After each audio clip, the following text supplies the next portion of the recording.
नमस्कार दोस्तों, यह है 9 से 12वीं तक की जो हिंदी की व्याकरण की जो पाठ्य पुस्तक चलती है आरबीएसई में, वो वाली पाठ्य पुस्तक है। ठीक है, शानदार है। तो इसमें जो जो इम्पोर्टेंट फैक्ट है उनको देख लेते हैं। 9 से 12 वाली पाठ्य पुस्तक है हिंदी ग्रामर की, आरबीएसई की। हिंदी भाषा और व्याकरण। हिंदी व्याकरण हिंदी भाषा को शुद्ध रूप से लिखने और बोलने संबंधी नियमों की जानकारी देने वाला शास्त्र है। किसी भी भाषा को जानने के लिए उसके व्याकरण को भी जानना बहुत आवश्यक होता है। हिंदी की विभिन्न ध्वनि, वर्ण, पद, पदांश, शब्द, शब्दांश, वाक्य, वाक्यांश आदि की विवेचना तथा उसके विभिन्न घटकों प्रकारों का वर्णन हिंदी व्याकरण में किया जाता है। हिंदी व्याकरण को मोटे तौर पर वर्ण विचार, शब्द विचार, वाक्य विचार आदि 3 वर्गों में विभाजित करके विभिन्न पदों पर विचार किया जाता है। नागरी लिपि का परिचय एवं वर्तनी। भाषा की ध्वनि को जिन लेखक चिन्हों में लिखा जाता है उसे लिपि कहते हैं, अर्थात किसी भी भाषा की मौखिक ध्वनि को लिखकर व्यक्त करने के लिए जिन वर्तनी चिन्हों का प्रयोग किया जाता है वह लिपि कहलाती है। संस्कृत, हिंदी, मराठी, कोंकणी, गोवा, नेपाली आदि भाषाओं की लिपि देवनागरी है। ठीक है ना। संस्कृत, हिंदी, मराठी, कोंकणी, नेपाली आदि भाषाओं की लिपि देवनागरी है। इस प्रकार अंग्रेजी को रोमन और पंजाबी की गुरुमुखी तथा उर्दू की लिपि फारसी है। अंग्रेजी की रोमन, पंजाबी की गुरुमुखी, उर्दू की लिपि फारसी है। भारत सरकार के अधीन केंद्रीय हिंदी निदेशालय ने अनेक भाषाविदों, पत्रकारों, हिंदी सेवी संस्थाओं तथा विभिन्न मंत्रालयों के प्रतिनिधियों के सहयोग से हिंदी की वर्तनी का देवनागरी में एक मानक स्वरूप तैयार किया है, जो सभी हिंदू प्रयोक्ताओं के लिए समान रूप से मान्य है। रोमन है अंग्रेजी की, गुरुमुखी है पंजाबी की, फारसी है उर्दू की। देवनागरी लिपि का निर्धारित मानक रूप। स्वर, अब ये इम्पोर्टेंट है, एक एक अक्षर। स्वर है ए, आ, ई, उ, रे, ए, ओ, 1 2 3 4 5 6 7 8 9 10 11। ठीक।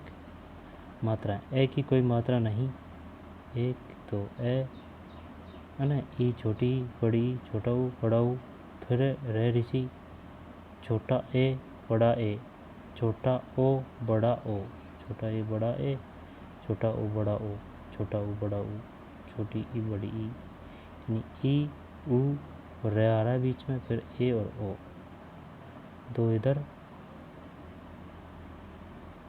तो 2 इधर, ये बीच में, 2 इधर।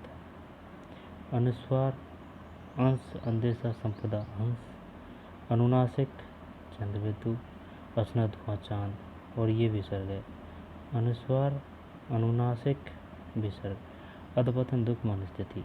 व्यंजन, व्यंजन है के, खे, गे, घे, णे, चे, छे, जे, झे, णे, टे, ठे, डे, ढे, णे, ढे, ढे, ते, थे, थे, टे, ठे, डे, ठे, ढे, ढे, णे, ते, थे, ने। 2 4 1 5 है ना, 2 4 1 5, 2 4 1 5, फिर ढे, ढे, णे, फिर थे, ने, पे, फे, वे, में, ये रे, ले, बे, से है, ये रे, ले, बे, ये रे, ले, बे, से है। संयुक्त व्यंजन, संयुक्त व्यंजन है छ, त्रे, गे, श्रे, छ, त्रे, गे, श्रे, छ, त्रे, गे, श्रे, छ, त्रे, गे और श्रे। संयुक्त व्यंजन बताइए निम्नलिखित कौन सा है? चैत्र, गे, श्रे। हलचंद, प्रहलाद, पट्टा, अपराहन, ग्रहेश्वर, आ। ग्रहित व्यंजन कै, खे, गे, जे, पे। ग्रहेश्वर, ग्रहित व्यंजन अंग्रेजी भाषा में ग्रहेश्वर, जैसे डॉक्टर, कॉटेज, कॉलेज। फारसी में ग्रहित ध्वनियाँ, गरीब, गजल, फन, पोम, खत। पुनः याद रखने योग्य। हम अपनी बात एक दूसरे को भाषा के माध्यम से कहते हैं। भाषा के दो रूप होते हैं, मौखिक और लिखित। मौखिक भाषा को लिखने के लिए जिन लेखक चिन्हों का प्रयोग किया जाता है उसे लिपि कहते हैं।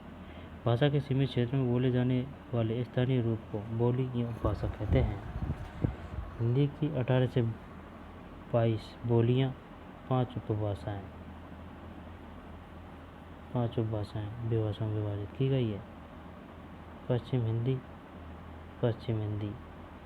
पश्चिम हिंदी, पूर्वी हिंदी, राजस्थानी, बिहारी, फिर पहाड़ी। भाषा को शुद्ध लिखने व बोलने संबंधी जानकारी देने वाले शास्त्र को व्याकरण कहते हैं। हिंदी भाषा के लिए की देवनागरी है। अब आगे चलते हैं। निम्न में राजस्थान की बोली नहीं है, एक में से अवधि नहीं है। मेवाड़ी, मारवाड़ी, मेवाती है। सीमित क्षेत्र में बोली जाने वाली भाषा को स्थानीय भाषा को कहते हैं उपभाषा। निम्न में किसकी लिपि देवनागरी है? पंजाबी की। खड़ी बोली हिंदी के किस स्वरूप से निकली है? पश्चिमी हिंदी। खड़ी बोली हिंदी के किस स्वरूप से निकली है? पश्चिमी हिंदी। अब आगे चलते हैं। वर्ण विचार एवं आचरिक खंड।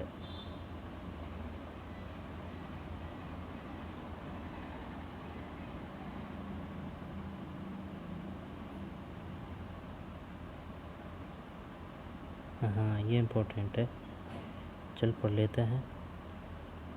अध्याय 2, वर्ण विचार एवं आचरिक खंड। भाषा की वह छोटी से छोटी इकाई जिसके टुकड़े नहीं किया जा सकते हो वर्ण कहलाते हैं। जैसे एक शब्द है पीला। पीला शब्द के यदि टुकड़े किए जाए तो वे होंगे पी प्लस ला। अब यदि पी और ला के भी टुकड़े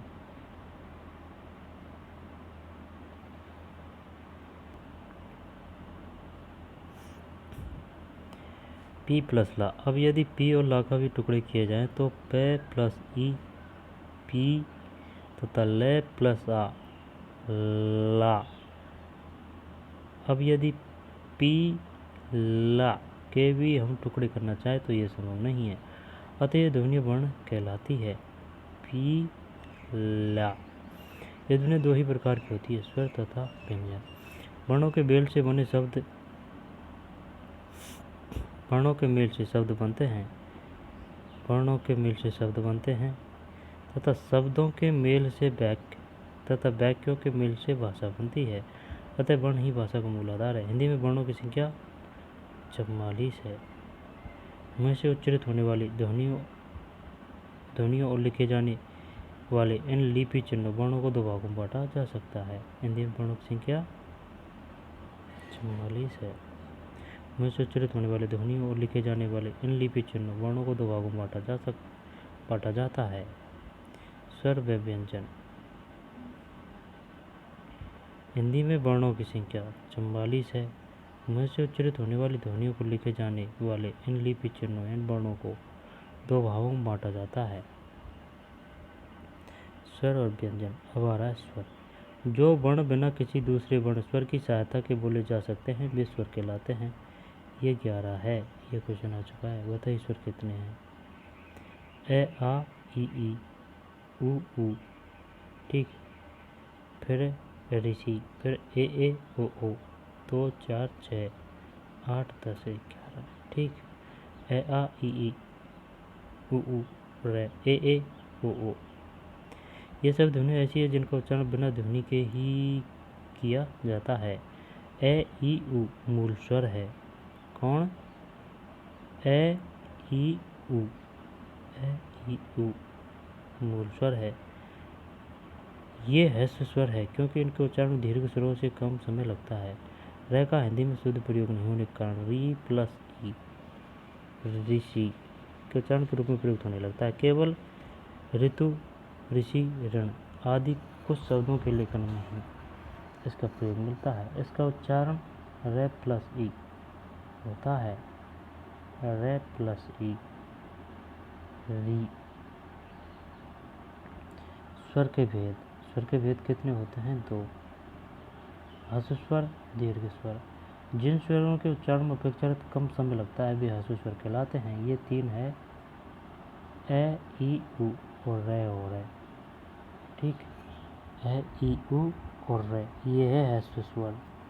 और दीर्घ स्वर, जिन स्वरों को उच्चारण मूल स्वरों से दोगुना समय लगता है, ये दीर्घ स्वर कहलाते हैं। ये 7 हैं और ये 4 हैं।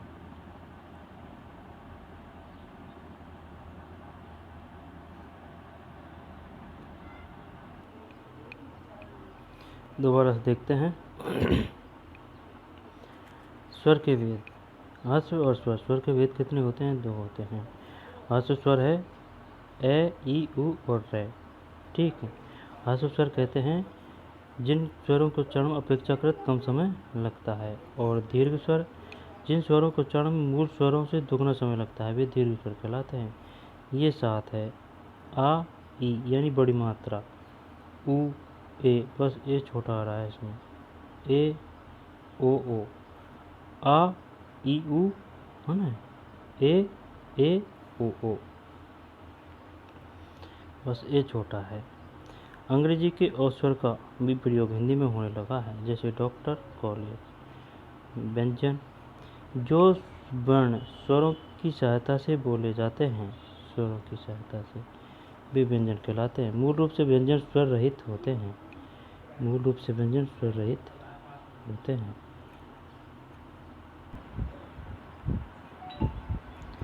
जो वर्ण स्वरों की सहायता से बोले जाते हैं, वे व्यंजन कहलाते हैं। जो वर्ण स्वरों की सहायता से बोले जाते हैं, वे व्यंजन कहलाते हैं। मूल रूप से व्यंजन स्वर रहित होते हैं। मूल रूप से व्यंजन, ठीक। व्यंजन के उच्चारण में फेफड़ों से निकलने वाली सांस मुख के किसी अवयव उच्चारण स्थान से बाधित होती है। जब हम किसी वर्ण का उच्चारण करते हैं तो वह किसी स्वर की सहायता से ही उच्चारण होगा। जैसे पे का उच्चारण करने पर पे की सहायता से उच्चारित होगा। हल चिन्ह व्यंजन के स्वर रहित होने का परिचायक है।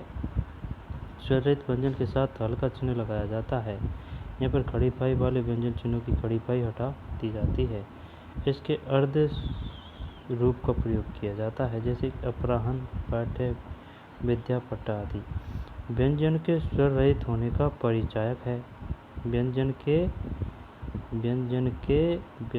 स्वर रहित होने का परिचायक है ये चिन्ह। आई समझ में? स्वर रहित व्यंजन के साथ हल का चिन्ह लगाया जाता है। यहाँ पर खड़ी पाई वाले व्यंजन चिन्हों की खड़ी पाई हटा दी जाती है। उसके अर्ध रूप का प्रयोग किया जाता है। अपराहन, पाठ्य, विद्या, पट्टा आदि। हिंदी व्यंजन निम्नानुसार है। के, खे, के, घे, णे, चे, जे, णे, ठे, डे, णे, ते, दे, णे, पे, भे, मैं, ये, रे, ले, पे, से है, ठीक। के, घे, णे, चे, जे, णे, ठे, डे, णे, यहाँ कंफ्यूज होता है यार। फिर ते, दे, ने, पे, भे, मैं, ये, रे, ले, पे, से है। उच्चारण स्थान, स्वर युक्त व्यंजन में उनका वर्गीकरण उच्चारण स्थान के आधार पर। ठीक। के वर्ग कचड़ तप है ना। के ए आ के घे णे तथा विसर्ग है। कंठ कंठ्य। चे वर्ग ई चे जे ने ये से। चे ने ये से। चे जे ने तालु तालव्य। ई चे ये से तालु है ना। कंठ ए आ के घे णे, ठीक। कंठ तालु। फिर मूर्धा टे डे ढे णे ढे से रे, मूर्धा। कंठ तालु यानी सबसे पहले कंठ है, इसके बाद में तालु है, फिर मूर्धा है, मूर्धन्य। ते वर्ग थे ने ले से। ते ने ले से। दांत्यंत्य पे वर्ग पे फे वे वे में उ ओष्ट ओष्टेय। अब ये इम्पोर्टेंट है, ए और ए कंठ तालु कंठ ताले व दांत व होष्ट दंतोष्ट दांत व ओष्ट दांत व ओष्ट दंतोष्ट ओ कंठ व ओष्ट कंठोष्ट। ठीक, ए कंठ व तालु कंठ ताले है ना, और व दांत व ओष्ट दंतोष्ट ओ कंठ व ओष्ट कंठोष्ट। नासिक व्यंजन ड ण न में इनका उच्चारण नासिका के साथ क्रम से कंठ तालु मूर्धा दांत तथा ओष्ठ के स्पर्श से होता है, अतः इसे नासिक व्यंजन कहते हैं। अंत्यस्थ व्यंजन ये रह लगे।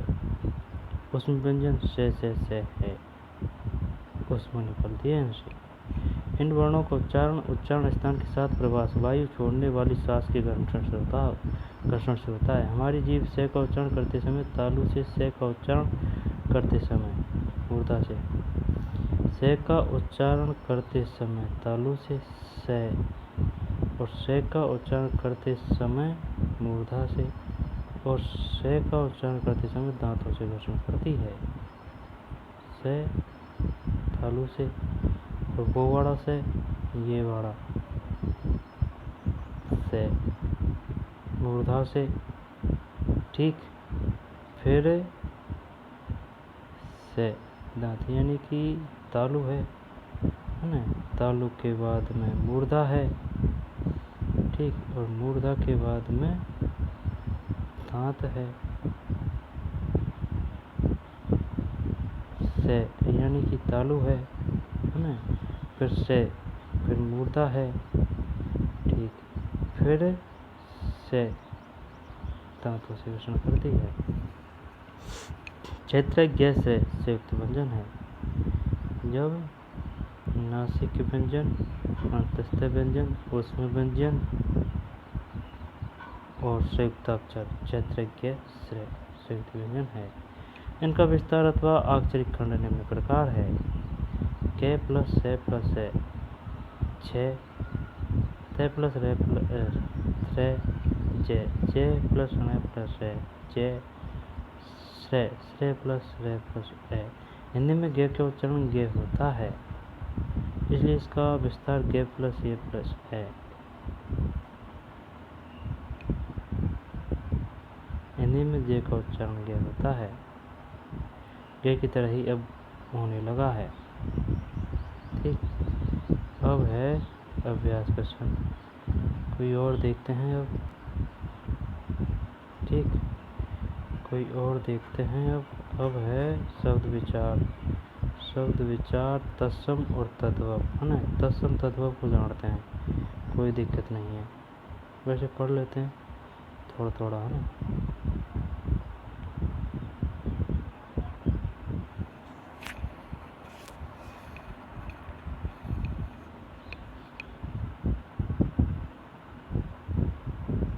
शब्द विचार के प्रत्येक भाषा की अपनी ध्वनि व्यवस्था, शब्द रचना एवं व्याकरण, निश्चित संरचनात्मक ढांचा तथा एक सुनिश्चित अर्थ प्रणाली होती है। भाषा की सबसे छोटी इकाई सार्थक इकाई शब्द है। ध्वनि समूह की ऐसी रचना जिसका कोई अर्थ निकलता हो उसे शब्द कहते हैं। परिभाषा, एक या एक से अधिक वर्णों से बने सार्थक ध्वनि समूह को शब्द कहते हैं।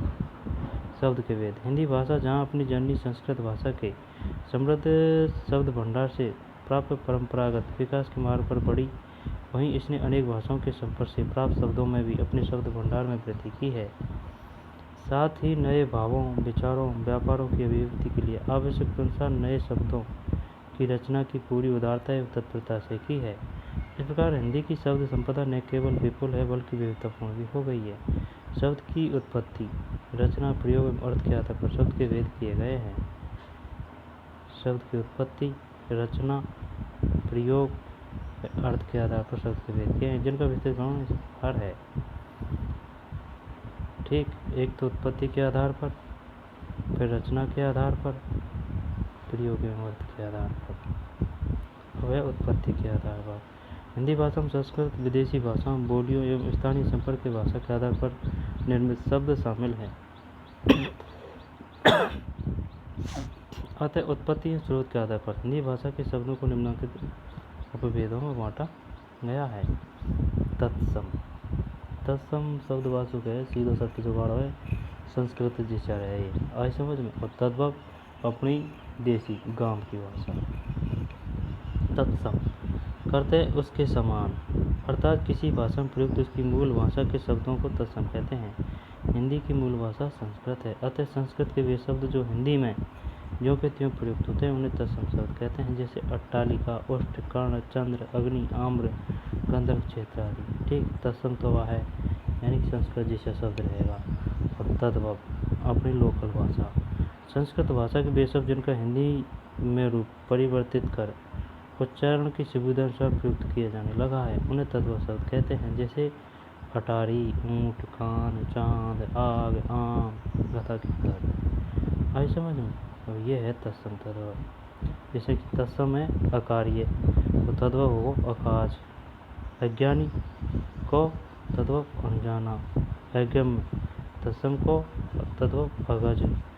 और फिर अंधकार को अंधेरा, अंधकार तत्सम है और अंधेरा तद्भव। आश्चर्य तत्सम, तद्भव अचरज। अमावस्या तत्सम, अमावस तद्भव। अचत तत्सम, अच्छत तद्भव। तद्भव ऐसे क्वेश्चन कंफ्यूज करेंगे बस। और अक्षर आखर, अट्टालिका अटारी, अम्बुल अमूल। तो चलिए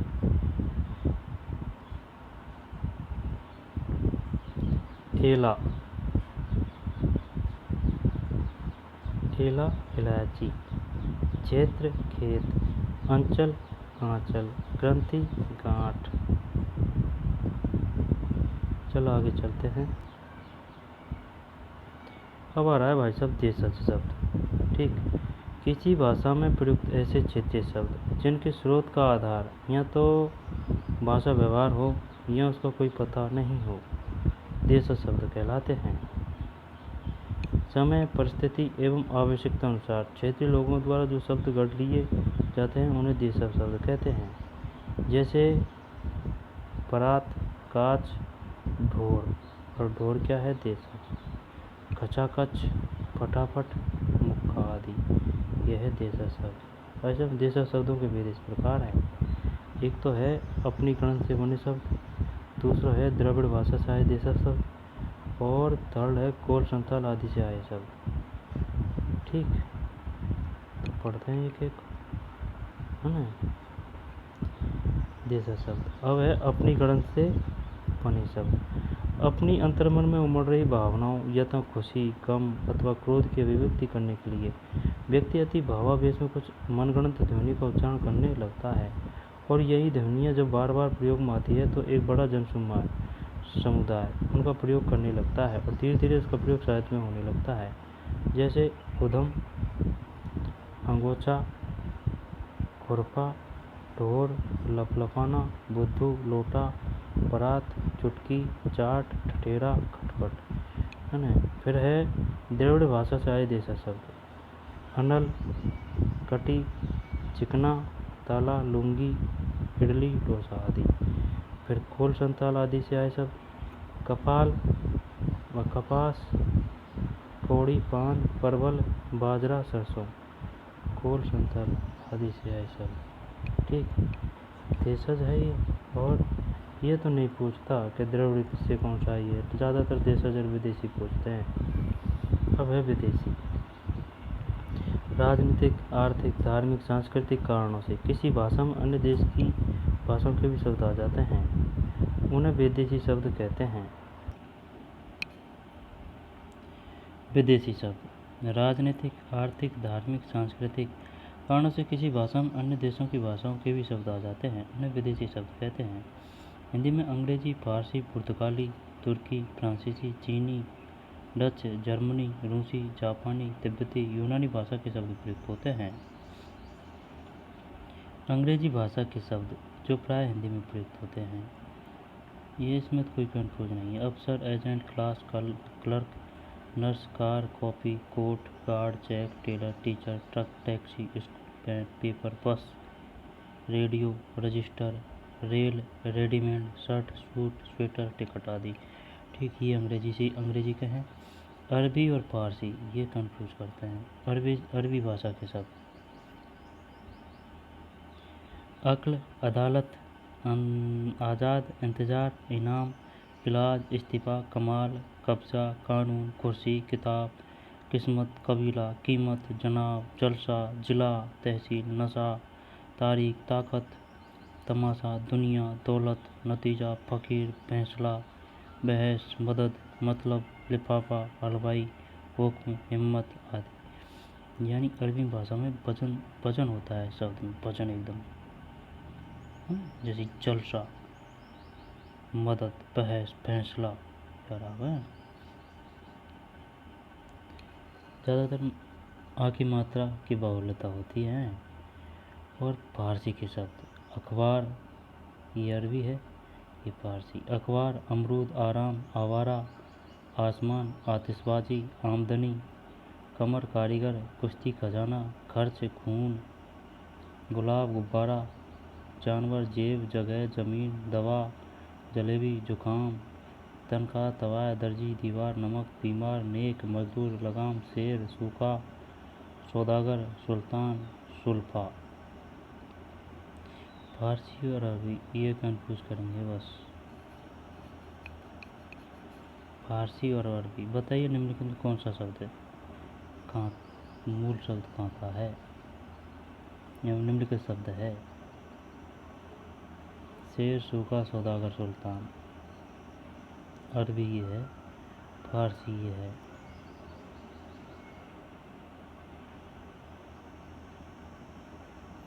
पुर्तगाली भाषा से अचार, अगस्त, आलपिन, आलू,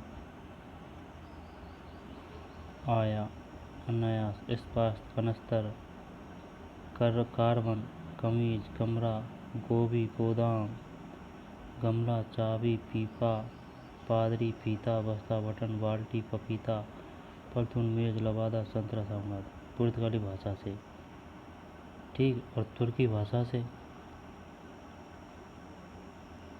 आका, उर्दू, काबू, कैंची, कुर्की, कुल्ली, कलंगी, कालीन, चाक, चिक, चेचक, चुगली, चोगा, चम्मच, तमगा, तमाशा, तो, बारूद, बावर्ची, बीवी, बेगम, बहादुर, मुगल, लाश और सराय आदि। तुर्की।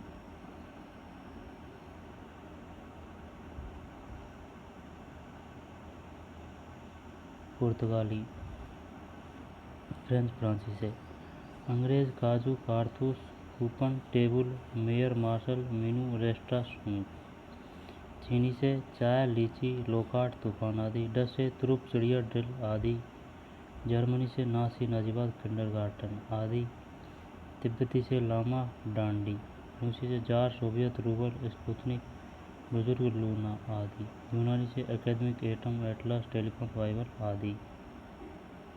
संकर शब्द हिंदी में वे शब्द जो दो अलग अलग भाषाओं के शब्दों से मिलकर बना लिए गए हैं संकर शब्द कहलाते हैं। जैसे कि वर्षगांठ, वर्ष संस्कृत, वर्षगांठ हिंदी।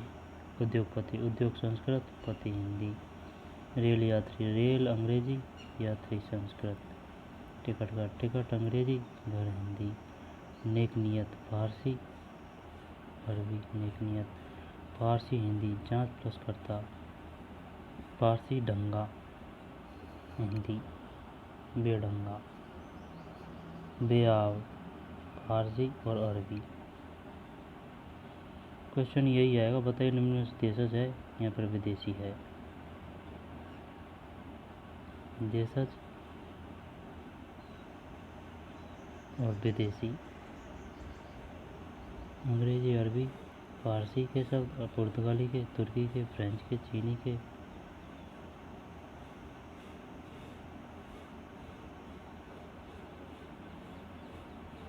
सजा प्राप्त, सजा फारसी, प्राप्त हिंदी। उड़न तस्तरी, उड़न हिंदी, तस्तरी फारसी। बेकायदा, बे फारसी, कायदा अरबी। फारसी अरबी में कन्फ्यूजन है बस। बम वर्षा, बम अंग्रेजी, वर्षा हिंदी। रचना के आधार पर नए शब्द बनाने की प्रक्रिया को रचना या बनावट कहते हैं। रचना प्रक्रिया आधार शब्दों के 3 भेद हैं जाते हैं। रचना के आधार पर 1 रूढ़ शब्द, यौगिक शब्द और योग रूढ़ शब्द। रचना के आधार पर, उत्पत्ति के आधार पर पढ़ लिया। अब यह है रचना के आधार पर। रूढ़ शब्द, यौगिक शब्द, योग रूढ़ शब्द। प्रयोग के आधार पर विकारी, अविकारी या अव्यय शब्द। अर्थ के आधार पर एकार्थी शब्द, अनेकार्थी शब्द, पर्यायवाची शब्द, विलोम शब्द और सम उच्चारित शब्द या युग्म शब्द। शब्द समूह के लिए एक शब्द। समानार्थ प्रतीत होने वाले भिन्नार्थ शब्द, अस्त्र और शस्त्र। समूहवाची शब्द, ध्वन्यार्थक शब्द, पशुओं की बोलियां, पक्षियों की बोलियां, जड़ पदार्थों की ध्वनियां।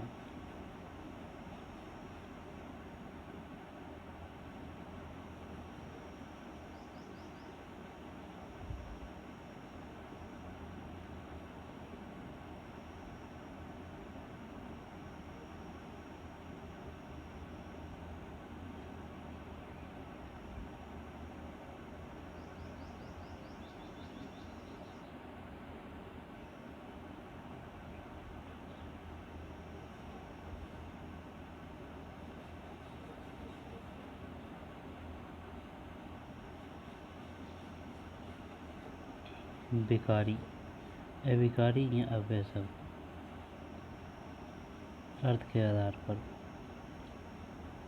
एकार्थी शब्द।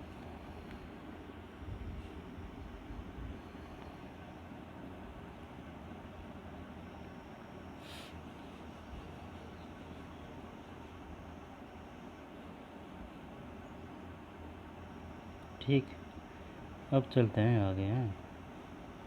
सब जानते हैं, इनमें कोई दिक्कत नहीं है। अब है शब्द विचार, विकारी शब्द और अविकारी शब्द।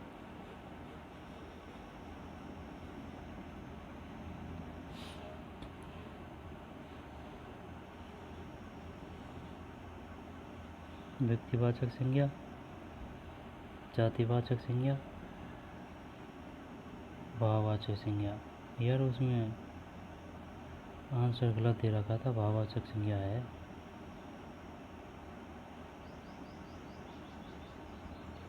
फिर सर्वनाम से, विशेषण से,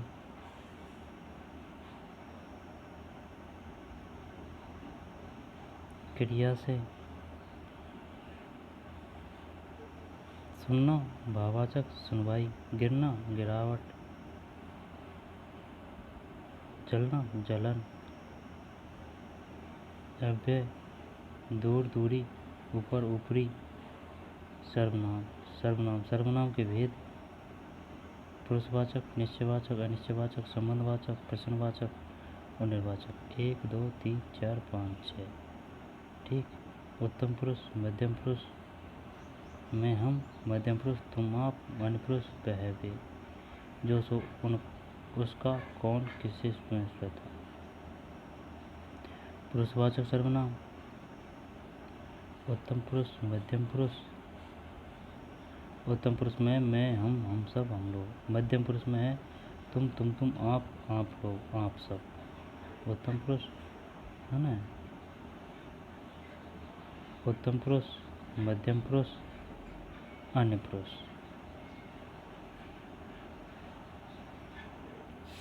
निश्चयवाचक, अनिश्चयवाचक, संबंधवाचक, प्रश्नवाचक, निजवाचक। अपनी, यथा आप, अपना, स्वयं, खुद आदि। ऐसा सर्वनाम जिनका प्रयोग वक्ता या लेखक स्वयं अपने लिए करते हैं निजवाचक कहलाते हैं। आप, अपना, स्वयं, खुद आदि। मैं अपनी पुस्तक पढ़ रहा हूँ। आप अपने घर कब जा रहे हैं। इन वाक्यों में अपनी तथा अपने शब्द निर्वाचक सर्वनाम है।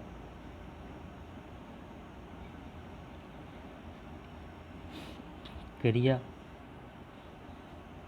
क्रिया के भेद। कर्म के आधार पर सकर्मक, अकर्मक और अकर्मक है एक कर्मक, द्विकर्मक। और क्रिया के भेद संरचना के आधार पर। संयुक्त क्रिया, नाम धातु क्रिया, प्रेरणार्थक क्रिया, पूर्वकालिक क्रिया, कृदंत क्रिया। काल के आधार पर भूतकालिक, वर्तमान कालिक क्रिया, भविष्यकालिक क्रिया। कर्म के आधार पर सकर्मक क्रिया, एक कर्मक और द्विकर्मक। अकर्मक क्रिया संरचना के आधार पर।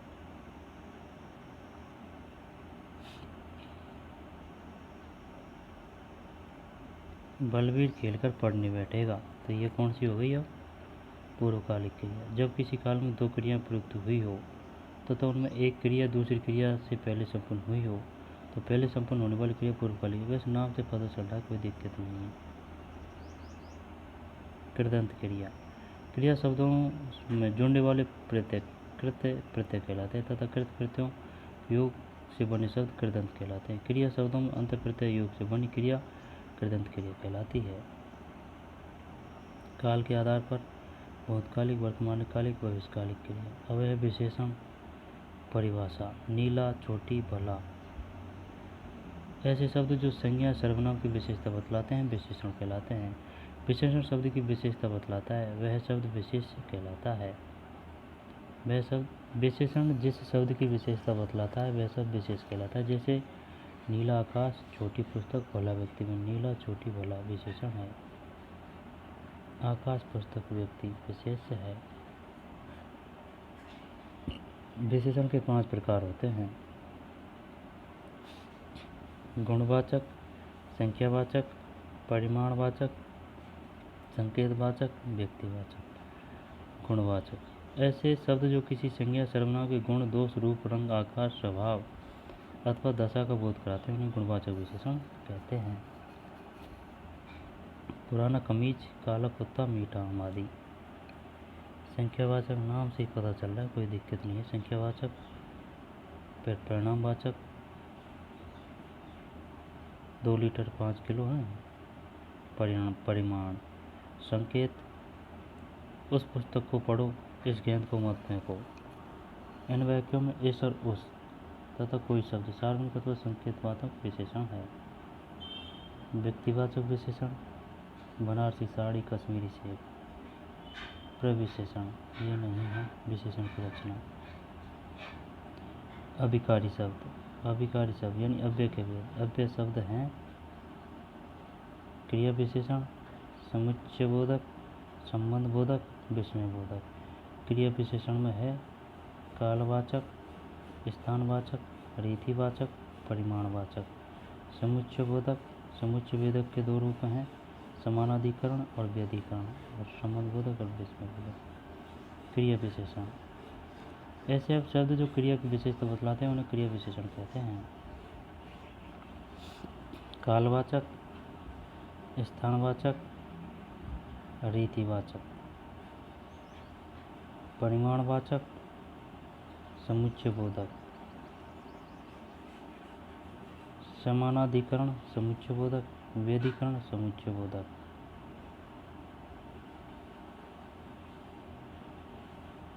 ऐसे अव्यय जिनके द्वारा मुख्य वाक्य जोड़े जाते हैं, जैसे संयोजक और, तथा, एवं आदि। समानाधिकरण, विभाजक अव्यय, या अथवा कोई एक की, चाहे, नहीं तो, ना आदि। विभाजक अव्यय। विरोध प्रश्न, पर, परंतु, किंतु, लेकिन, मगर, बल्कि, वरन। परिणाम दशा, अतः, अतएव, सो, फलत इत्यादि। समानाधिकरण, समुच्चय बोधक। व्यधिकरण, समुच्चय बोधक ऐसे अव्यय जो एक मुख्य वाक्य में एक या एक से अधिक आश्रित वाक्य जोड़ते हैं व्यधिकरण समुच्चय बोधक कहलाते हैं। संकेतवाचक,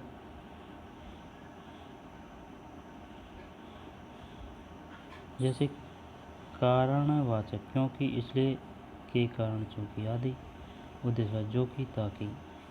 और संकेतवाचक, यदि, तो, यद्यपि, तथापि, जब तक। स्वरूपवाचक, संबंध बोधक ऐसे अव्यय जो संज्ञा सर्वनाम के बाद प्रयुक्त होकर व्यक्तिगत दूसरे शब्दों से उसका संबंध बताते हैं संबंध बोधक विशेषण कहलाते हैं। जैसे सीता की बहन गीता है, अस्मिता है। इसे परसर्गी शब्द कहते हैं।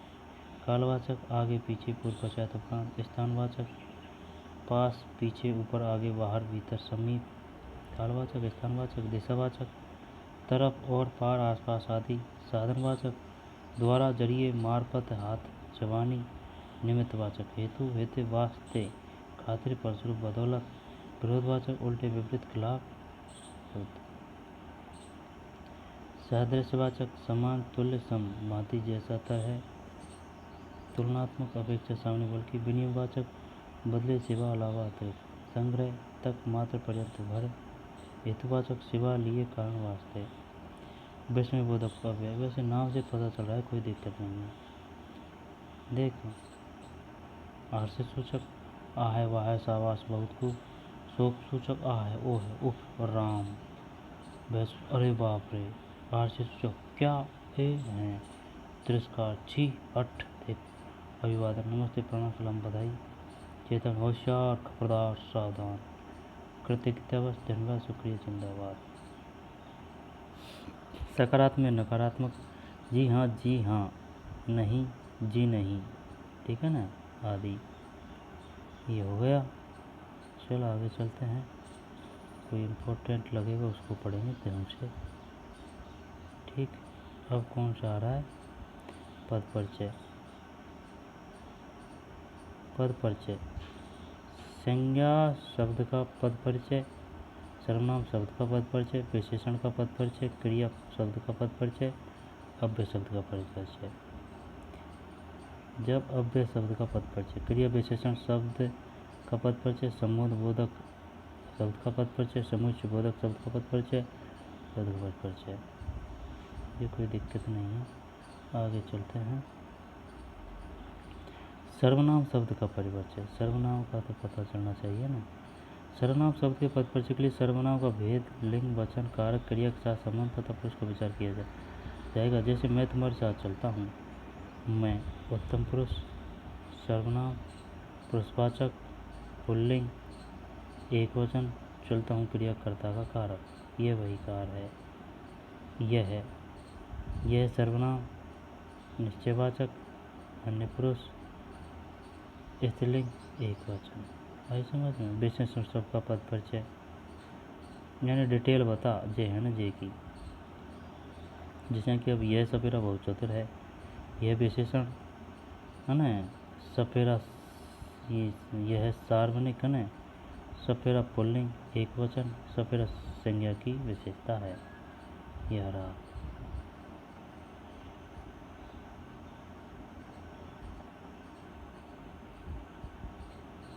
शब्द शक्तियाँ पण है नहीं है ना। इसके बाद में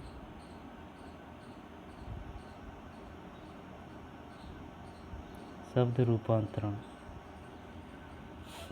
शब्द रूपांतरण, लिंग, वचन, कारक, काल, वाच्य। लिंग है दो, पुल्लिंग स्त्रीलिंग, वचन है एक वचन और बहुवचन, कारक है, कारक ये है भाई, देख, कर्ता ने कर्म को करण से द्वारा संप्रदान के अलग, कर्ता ने कर्म को करण से द्वारा संप्रदान को के लिए, अपदान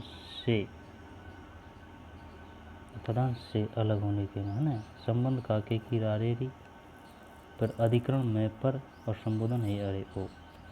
जब एक ना कर्ता ने कर्म को 2 3 4 5 6 7 8 है,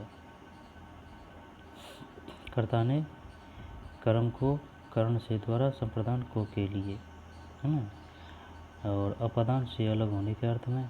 5वें संबंध काके की रारेरी, अधिकरण 1 2 3 4 5 6 7वें अधिकरण, संबोधन 8वें है अरे ओ। लिंग, पुल्लिंग स्त्रीलिंग, फिर छात्र छात्रा, पूज्य पूज्या, देवी देव देवी, पुत्र पुत्री, गोप गोपी, दास दासी, कोई दिक्कत नहीं है, कर देंगे कुछ लगभग में है। राजा रानी, बादशाह बेगम, युवक युवती, वर वधू, कर्ता कर्त्री, नेता नेत्री, दाता दात्री, श्रीमान श्रीमती, बुद्धिमान बुद्धिमती, कोई दिक्कत नहीं है। वचन एक वचन बहुवचन, है। कमरा कमरे, लड़का लड़के, पपीता पपीते। कारक कर्ता कारक, हिंदी में कारक के 8 भेद हैं। कर्ता कारक, कर्म कारक, राधा ने नौकर को, वह पत्र लिखता है, स्वाति को ले जा रही है, कर्म को। कर्ण कारक, है ना। फिर संप्रदान कारक, इसमें ये ढूंढना पड़ता है कि कौन सा छिपा हुआ है। संप्रदान के देने करते हैं, सैनिकों ने देश की रक्षा के लिए बलिदान किया, लोगों ने बाढ़ पीड़ितों के लिए दान दिया, तो संप्रदान आएगा इसमें। उपादान अलग होने के अर्थ में, पेड़ से पत्ता गिरा, संबंध काके की रेरी नानी ली, है ना। अधिकरण, फिर संबंध बोधन संबोधन, है ना। फिर है काल, है ना, भूतकाल, वर्तमान काल, भविष्यत काल।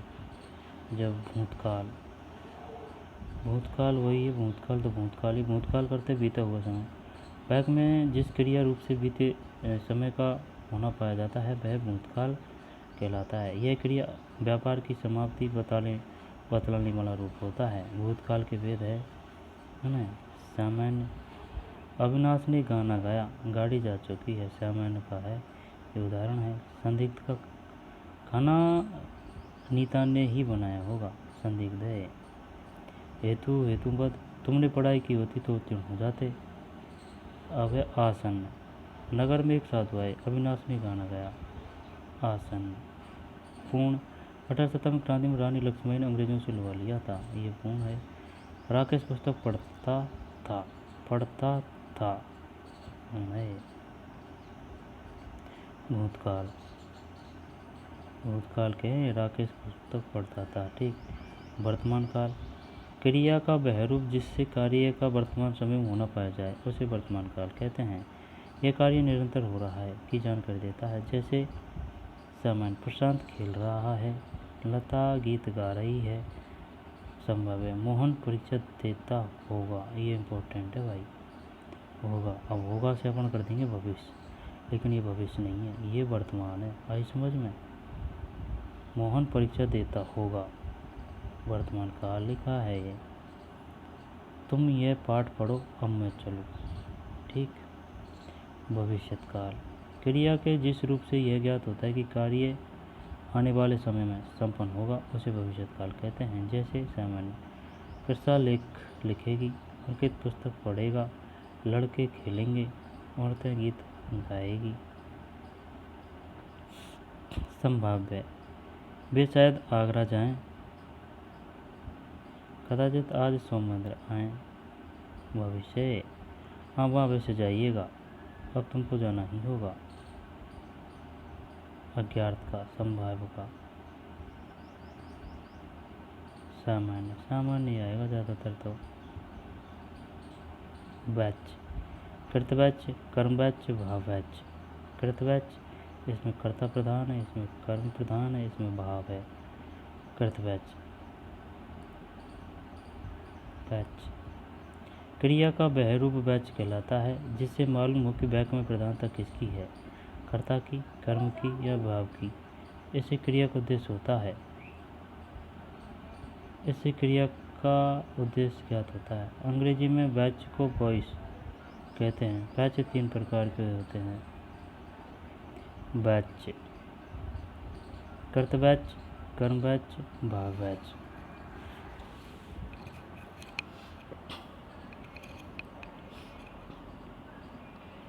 कर्तवाच्य, कर्मवाच्य, भाववाच्य। कर्तवाच्य, कर्मवाच्य, भाववाच्य।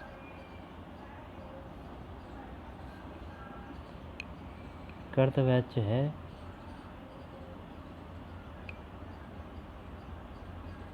जब वाक्य में प्रयुक्त क्रिया का सीधा और प्रधान संबंध कर्ता से होता है उसे कृतवाच्य कहते हैं। इसमें क्रिया से लिंग वचन कर्ता के अनुसार प्रयुक्त होते हैं, अर्थात क्रिया का प्रधान विषय कर्ता और क्रिया का प्रयोग कर्ता के अनुसार होगा। जैसे मैं पुस्तक पढ़ता हूँ, विमला ने मेहंदी लगाई, तुलसीदास ने रामचरितमानस की रचना की, ये कृतवाच्य है। अब कर्मवाच्य, जब क्रिया का संबंध वाक्य में प्रयुक्त कर्म से होता है उसे कर्मवाच्य कहते हैं। जब प्रयुक्त कर्म से होता है, अतः क्रिया के लिंग वचनकर्ता के अनुसार न होकर कर्म के अनुसार होते हैं। कर्मवाच्य सदैव सकर्मक क्रिया का ही होता है। कर्मवाच्य सदैव सकर्मक क्रिया का ही होता है, क्योंकि इसमें कर्म की प्रधानता होती है। जैसे दूध सीता के साथ पिया गया, पत्र सीता के द्वारा लिखा गया, मिठाई मनुष्य के द्वारा खाई गई, चाय राम के द्वारा पी गई, ये कर्मवाच्य है। जब क्रिया का संबंध वाक्य में प्रयुक्त कर्म से होता है उसे कर्मवाच्य कहते हैं। जब क्रिया का संबंध वाक्य में प्रयुक्त कर्म से होता है उसे कर्मवाच्य कहते हैं। इन वाक्यों में पिया और लिखा क्रिया का एक वचन पुल्लिंग रूप दूध व पत्र अर्थात कर्म के अनुसार आया है। इसी प्रकार खा व पी एक वचन पुल्लिंग क्रिया मिठाई व चाय कर्म पर आधारित है।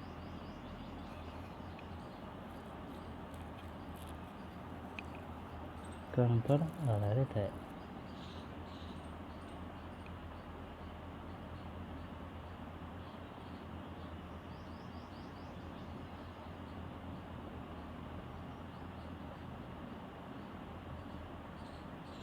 इन वाक्यों में पिया लिखा क्रिया का एक वचन पुल्लिंग रूप दूध व पत्र अर्थात कर्म के अनुसार आया है। इस प्रकार खाया पी एक वचन पुल्लिंग क्रिया मिठाई व चाय कर्म पर आधारित है।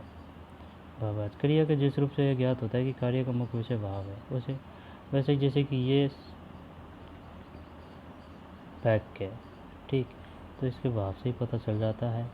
या फिर इसमें सर्वनाम है या फिर कर्तावाच्य क्या है, कर्मवाच्य है या फिर भाववाच्य है। क्रिया के जिस रूप से ज्ञात होता है कि कार्य का मुख्य विषय भाव है उसे भाववाच्य कहते हैं। यहाँ कर्ता का कर्म ही नहीं क्रिया के अर्थ की प्रधानता होती है। इसमें अकर्मक क्रिया ही प्रयुक्त होती है। अकर्मक भाववाच्य में और कृतवाच्य में हमेशा सकर्मक।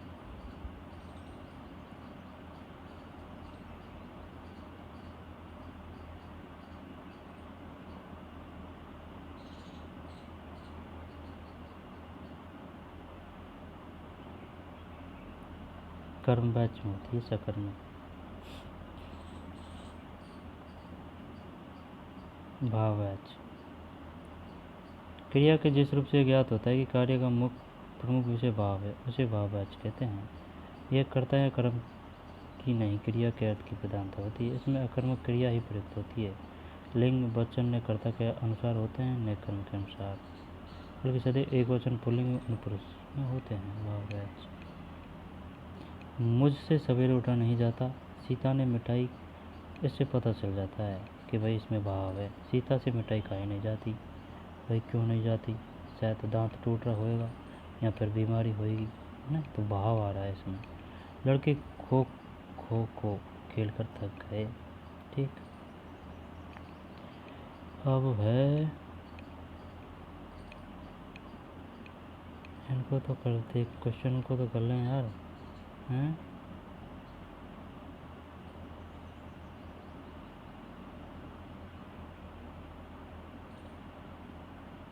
हिंदी में पुल्लिंग शब्द है दही, एक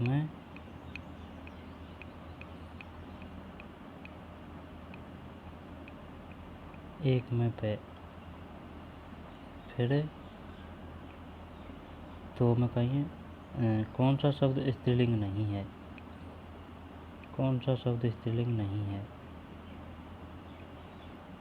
पृथ्वी होती है, छात्र होती है, वधु होती है, जीवन होती नहीं होता है, ये है। कर देंगे इसको यार, कोई दिक्कत नहीं है, ठीक। होती है होता का प्रयोग कर ले, लास्ट में पता चल जाएगा स्त्रीलिंग है या फिर पुल्लिंग है।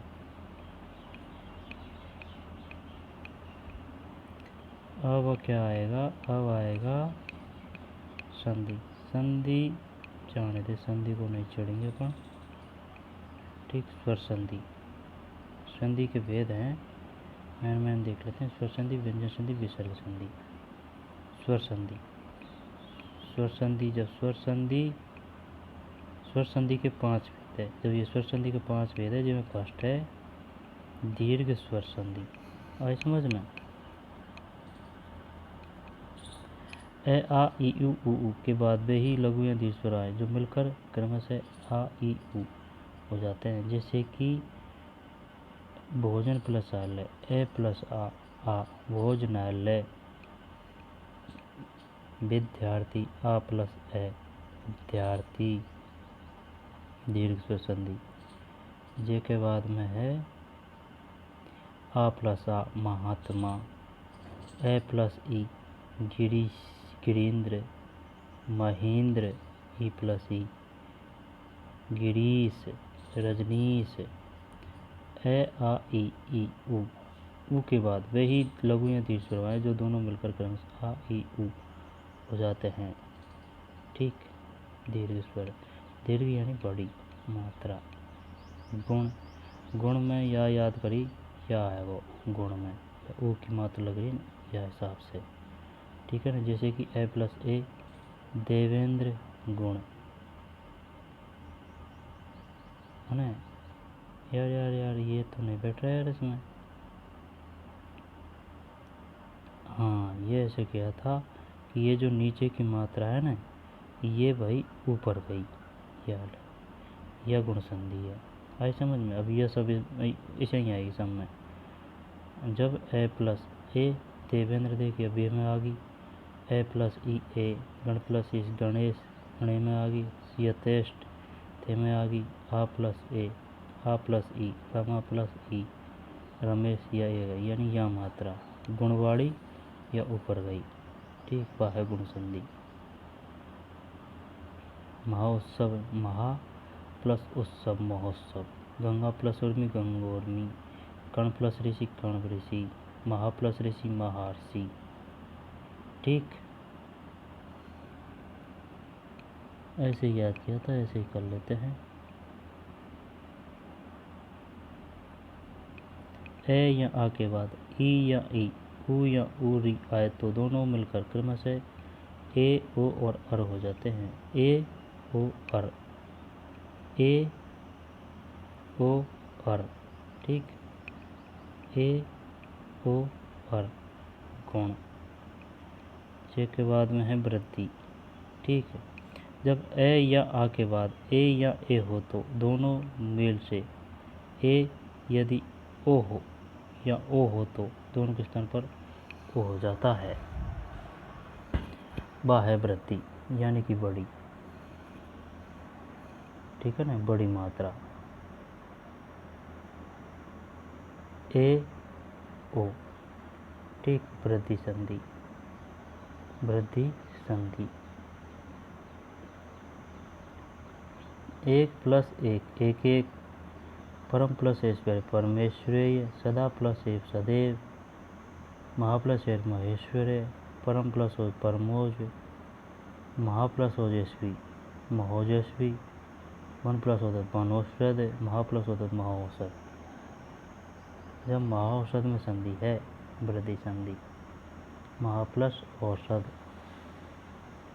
और संधि का एक बेस्ट ट्रिक ये है, जैसे कि ये शब्द है कोई, अब ये शब्द का जॉन्ट देखो, अब इसका जॉन्ट कर लिया ना तो जॉन्ट वहाँ से ही किया जाएगा जहाँ से कुछ दोनों शब्दों का अर्थ हो, इसका भी इसका भी।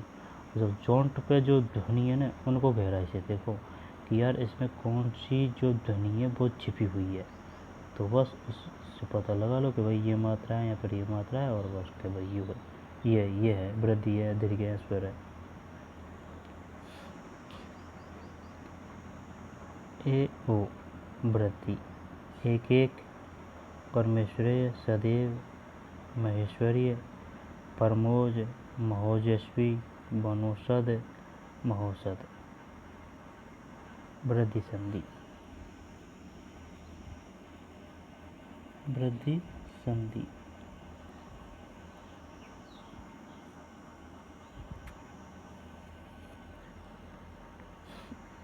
जब ए या आ के बाद ए या ए हो तो दोनों के मेल से ए यदि ओ या ओ हो तो दोनों के स्थान पर हो जाता है, वह है वृद्धि संधि। ठीक, वृद्धि।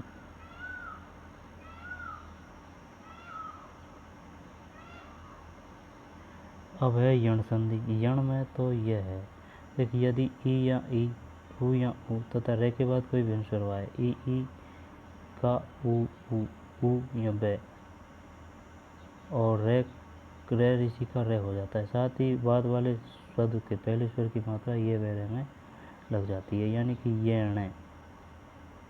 में ये आएगा, ठीक है ना, आधा। ये हलंत लग रहा है तो आधा। देख, अति उत्तम, अति उष्ण, प्रत्येक, स्वच्छ, आधा अक्षर आएगा इसमें। इसकी खास बात ये है, यानी कि ठीक सब में देख आधा अक्षर है, जहाँ विच्छेद हो जा रहा है, अत्यधिक इत्यादि, नद्यांत, प्रत्येक, स्वच्छ, स्वागत, यण संधि। यदि ई या ई, ऊ या ऊ तथा रे के बाद कोई भिन्न स्वर आए तो ई का ये, ऊ का वह, रे का रे हो जाता है। साथ ही बाद वाले शब्द के पहले स्वर की मात्रा ये वह रे में लग जाती है, जैसे अत्यधिक, अति प्लस आदि, इत्यादि, नदी प्लस आयम, नद्यायम, अति प्लस उत्तम, उत्तम, अति प्लस अत्युष्यम, प्रत्येकम, स्वच्छ, सु प्लस आगत, अन्वेषण, अनु प्लस येषण, अनुवति, अनु प्लस एति, प्रतिज्ञा।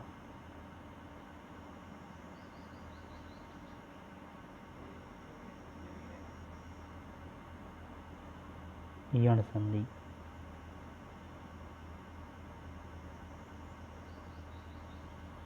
अयादि संधि। यदि ए या ए, ओ या ओ के बाद कोई भिन्न स्वर आए तो ए का ए, यानी ए आएगा, बस यही पहचान है इसकी।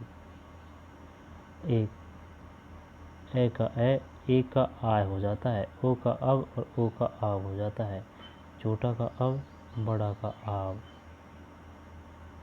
यदि ए या ए, ओ या ओ के बाद कोई भिन्न स्वर आए तो ए का आय, ए का आय, आय हो रहा है कौन है, और या में अब आव हो रहा है, ठीक। या को आय हो रहा है, बड़ा को आय हो रहा है, और या को अब हो रहा है, या को आव हो रहा है। अयादि, अय छुपे रहेगा इसमें। ए प्लस अय, ने प्लस नयन, ने प्लस नायक, पो प्लस पवन, पो प्लस पवन, पो प्लस पावक। अयादि संधि। व्यंजन संधि, ठीक, व्यंजन संधि। व्यंजन संधि, व्यंजन संधि की पहचान यह है, या में हलंत रहेगा। आई समझ में? यह देखिए हलंत शब्द में, देखिए हलंत। यण मत समझ लेना इसको, क्योंकि इसमें भी सब में आधा अक्षर आ रहा है, ठीक।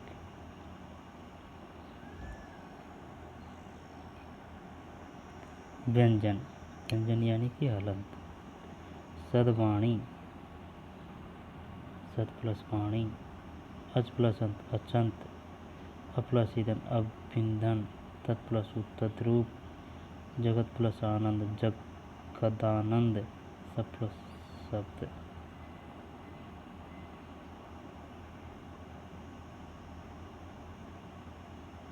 अब है भाई साहब विसर्ग संधि। विसर्ग संधि में ये विसर्ग होगा ना, या के साथ स्वर या व्यंजन के मेल से जो विकार होता है उसे विसर्ग संधि कहते हैं। विसर्ग संधि कुछ प्रमुख नियम इस प्रकार हैं। यदि किसी शब्द के अंत में विसर्ग ध्वनि आती है तथा उसमें बाद में आने वाले शब्द के स्वर अथवा व्यंजन का मेल होने के कारण जो ध्वनि विकार उत्पन्न होता है वही विसर्ग संधि है। यदि विसर्ग पूर्व ए हो, बाद में ए हो, तो दोनों का विकार ओ हो जाता है। मन प्लस अविराम, मनोविराम, यश प्लस अभिलाषा, यशोभिलाषा, मन प्लस अनुकूल, मनोनुकूल।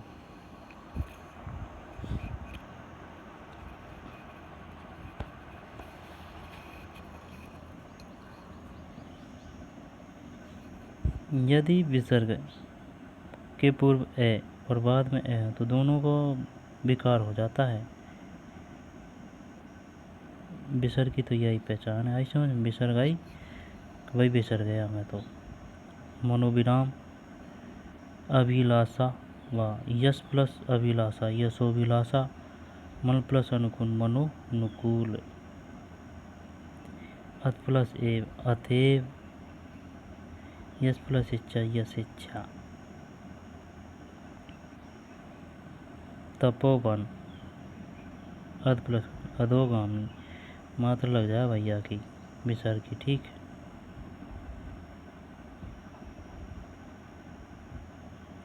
वह प्लस वृद्ध वयोवृद्ध, अंतोद्गत अंतोद्गतवा, मन प्लस विज्ञान मनोविज्ञान, मन प्लस विज्ञान।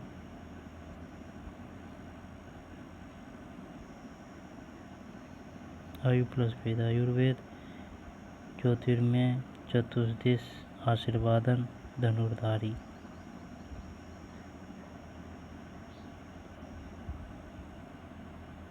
अभ्यास प्रश्न।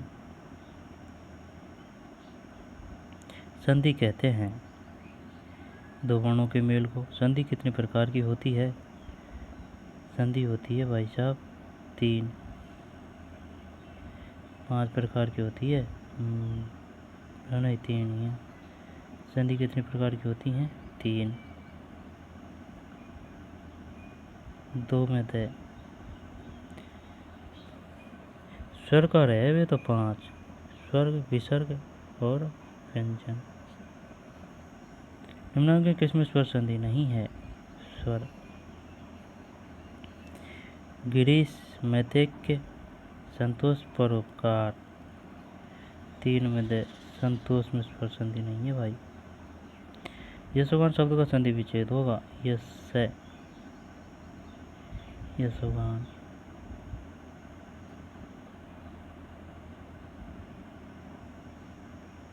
कवि प्लस इच्छा कवि इच्छा, फिर सु प्लस आगत स्वागत है ना। प्रत्युत्तर प्रति, 3 में ब,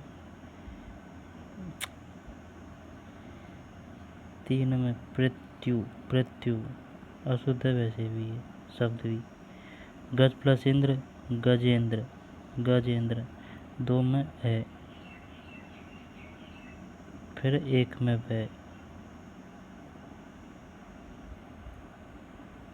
शब्द प्लस अर्थ शब्दार्थ नहीं है इसमें। 5 में 1, हाँ 5 में व है। अरे 1 में व, 1 में व शब्दार्थ, ठीक। इसके बाद में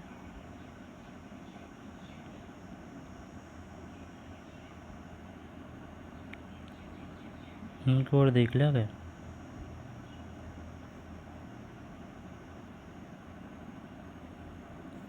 परमौषधि का संधि विच्छेद होगा। परमौषधि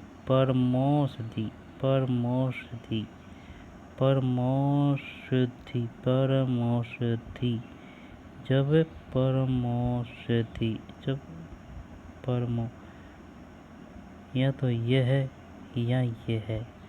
चल साथ में से करते हैं, 1 में से सही है। फिर गायक गो प्लस गा प्लस यक, गे प्लस यक पता नहीं यार। 2 में ते के प्लस अक गायक। यशोगान का है 3 में से यश प्लस गान। स्वागत सु प्लस आगत, 4 में वे सु प्लस आगत। सदैव सद प्लस एव, 5 में से सदैव सदा प्लस एव। अन्वेषण में है अनु प्लस ऐषण, अन्वेषण अनु प्लस ऐषण। अन्वेषण अनु प्लस ऐषण। प्रत्येक प्रत्येक का है साथ में दे, प्रति प्लस एक, प्रत्येक। संहार, संहार में है संहार, ठीक। और उद्धार, उद प्लस उद नो में यहाँ उद प्लस हार। मनोभाव प्लस मन प्लस भाव, मनोभाव।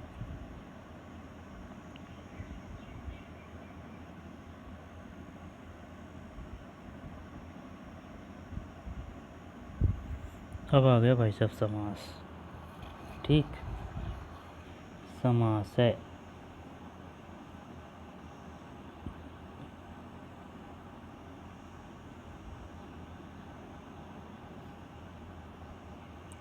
समस्त पद, पूर्व पद, उत्तर पद, समास विग्रह है।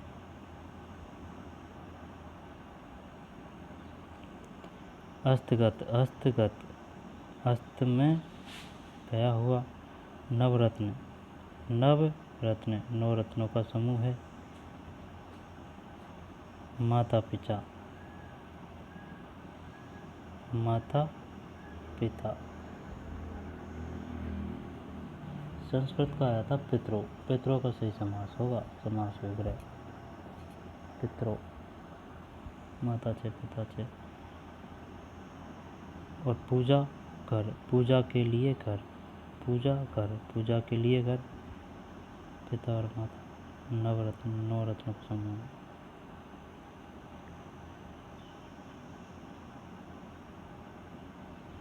समास के भेद, मुख्यतः समास के 4 भेद होते हैं। आई समझ में? जिन दो शब्दों में समास होता है उनकी प्रधानता अथवा अप्रधानता के भेद दिए गए हैं। विषय समास 6 हो या समास के भेद।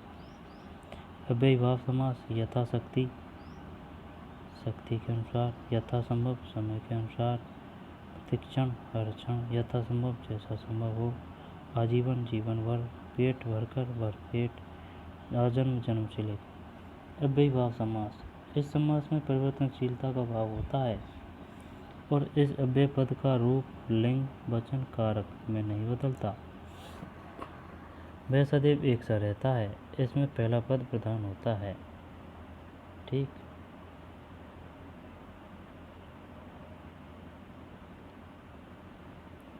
हिंदी के कई ऐसे समस्त पद जिन्हें कोई शब्द अव्यय नहीं होता परंतु समस्त पद अव्यय की तरह प्रयुक्त होता है, वहाँ भी अव्ययी समास माना जाता है। जैसे घर घर, घर के बाद घर, रातों रात, रात ही रात में।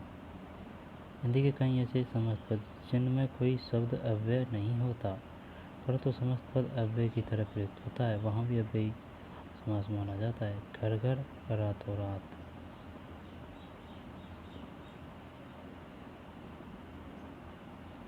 अब पढ़ते हैं इसको शुरू से। समास शब्द का अर्थ है संक्षिप्त या छोटा करना है। दो या दो से अधिक शब्दों के मेल या सहयोग को समास कहते हैं। इस मेल में विविध चिन्हों का लोप हो जाता है। भाषा में संक्षिप्तता बहुत ही आवश्यक होती है और समास इसमें सहायक होते हैं। समास द्वारा संक्षेप में कम से कम शब्दों द्वारा बड़ी से बड़ी पूर्ण बात कही जाती है। समास का उद्भव भी समान अर्थ को कम से कम शब्द में करने की प्रवृत्ति के कारण हुआ है।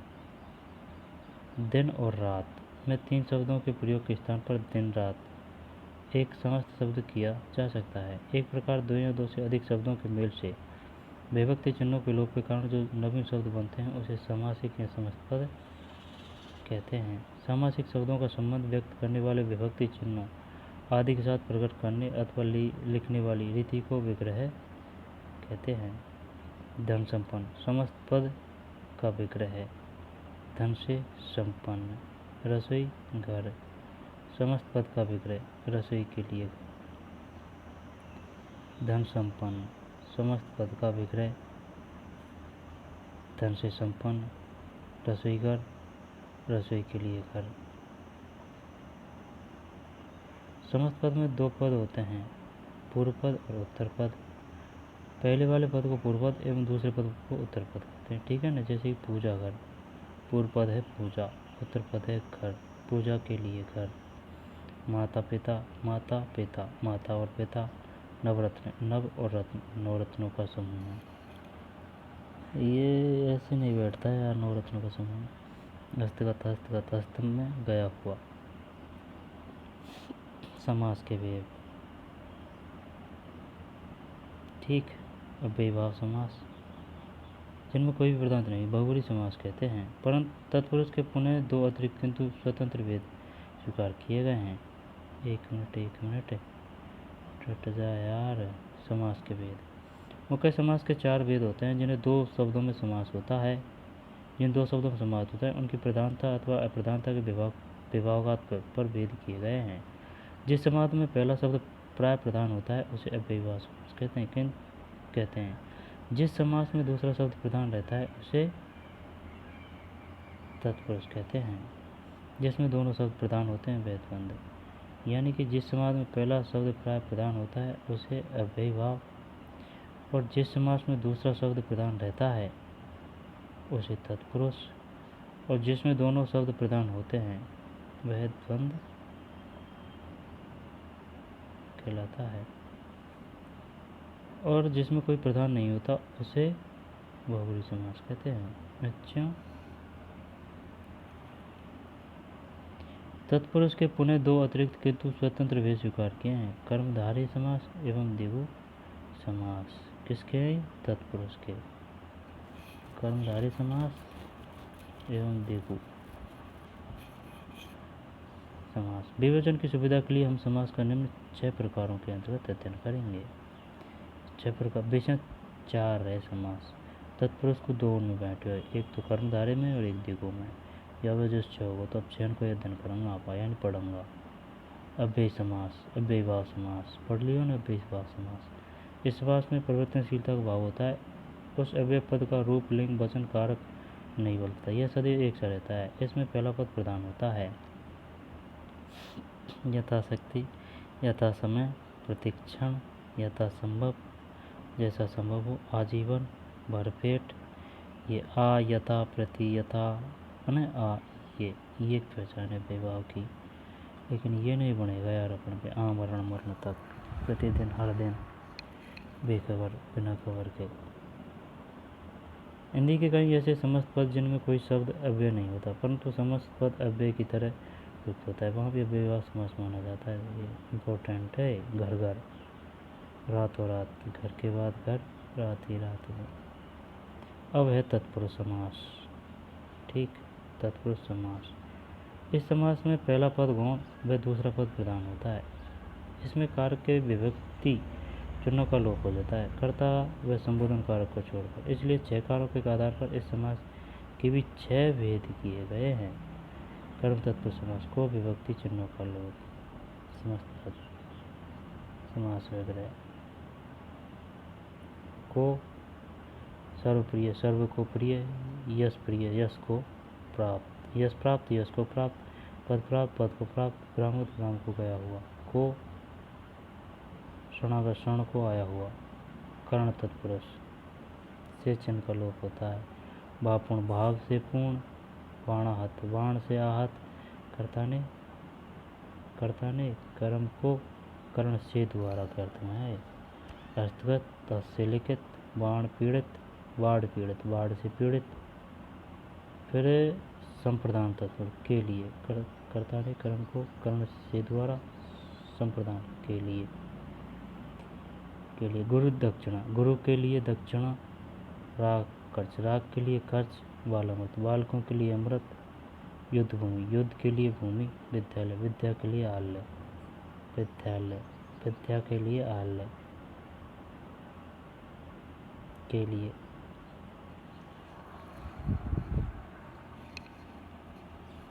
फिर है अपादान तत्पुरुष समास से पृथक ही अलग के चिन्ह का है। अपादान अलग के होने में। देश निकाला, देश से निकाला। बंधन मुक्त, बंधन से मुक्त। पथ भ्रष्ट, पथ से भ्रष्ट। ऋण मुक्त, ऋण से मुक्त। संबंध तत्पुरुष काके की रा रेरी नाने में। गंगा जल, गंगा का जल। नगर सेठ, नगर का सेठ। राजमाता, राजा की माता। जलधारा, जल की धारा। मतदाता, मत का दाता। फिर अधिकरण संबंध समास में पर। जलमग्न, जल में मग्न। आप पर बीती, आप बीती। सिर दर्द, सिर में दर्द, घुड़सवार, घोड़े पर सवार। कर्मधारय समास। इस समास के पहले तथा दूसरे पद में विशेषण, विशेष अथवा उपमान, उपमेय का संबंध होता है। इस समास के पहले तथा दूसरे पद में विशेषण, विशेष अथवा उपमान, उपमेय का संबंध होता है।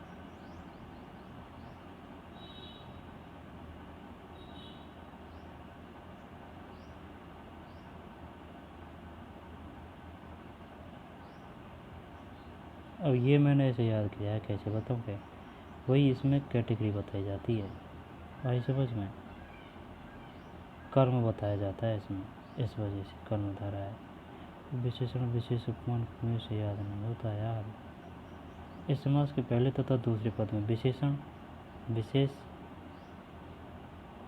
पहले तथा दूसरे पद में विशेषण, विशेष तथा उपमान, उपमेय का संबंध होता है कर्मधारय समास।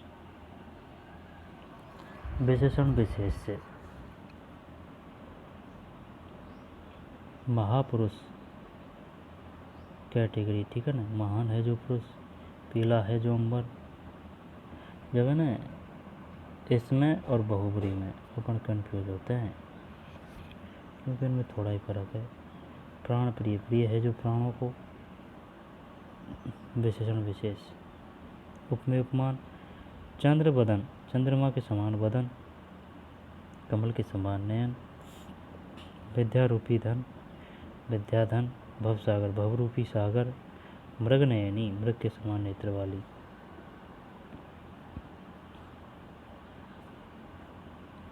जब ये क्या है, ये है कर्मधारा है, यानी कर्म का पता चलता है इससे।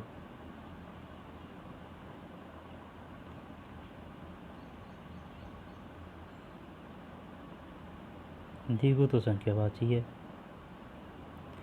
इस समास का पहला पद संख्यावाचक अर्थात गणनाबोधक होता है तथा दूसरा पद प्रधान होता है, क्योंकि इसमें बहुधा यह जाना जाता है कि इतनी वस्तुओं का समूह है, जैसे समस्त पद और विग्रह है।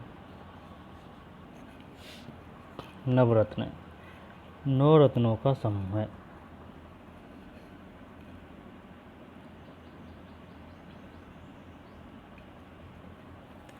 नौ रत्नों का समूह है।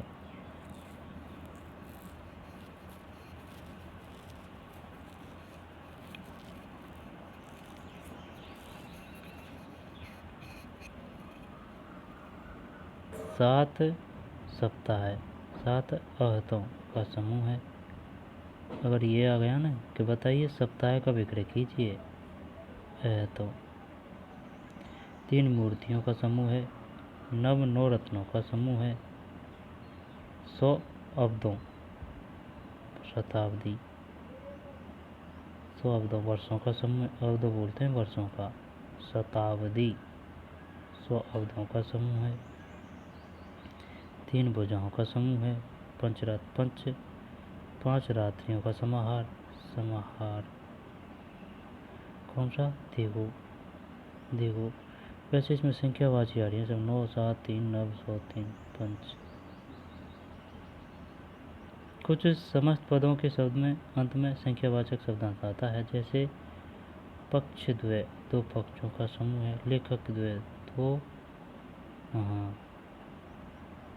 और संलग्न त्रय, 3 संकलों का समूह है। ये हो गया भाई द्विगु, द्विगु संख्यावाची। अब ये है द्वंद्व, द्वंद्व। इस समास में दोनों पद समान रूप से प्रदान होते हैं। इसके दोनों पद योजक चिन्ह द्वारा जुड़े होते हैं तथा समास विग्रह करने पर और या, अथवा, तथा, एव आदि लगते हैं, जैसे द्वंद्व। रात दिन, रात और दिन। सीता और राम, दाल और रोटी। द्वंद्व। ओ, या, अथवा, तथा, एव। माता पिता, माता और पिता। आयात और निर्यात। हानि लाभ, हानि या लाभ। आना और जाना। अब है बहुब्रीहि समास। बहुब्रीहि, बहु। जिस समास में पूर्व पद व उत्तर पद दोनों ही गौण हो। फर्स्ट पार्टी, सेकंड पार्टी एकदम निर्गण है, और थर्ड पार्टी हो करता है बोलो अन्य पद प्रधान हो, उसके शाब्दिक अर्थ को छोड़कर एक नया अर्थ निकाला जाता है, वे बहुब्री समास कहलाता है। जैसे कि लंबोदर अर्थात लंबा है उधर जिसका, दोनों पदों का अर्थ प्रधान नहीं होकर अन्य अर्थ यानी गणेश प्रधान है, यानी कि अलग ये जो शब्द है इसका लास्ट में निष्कर्ष निकलता है।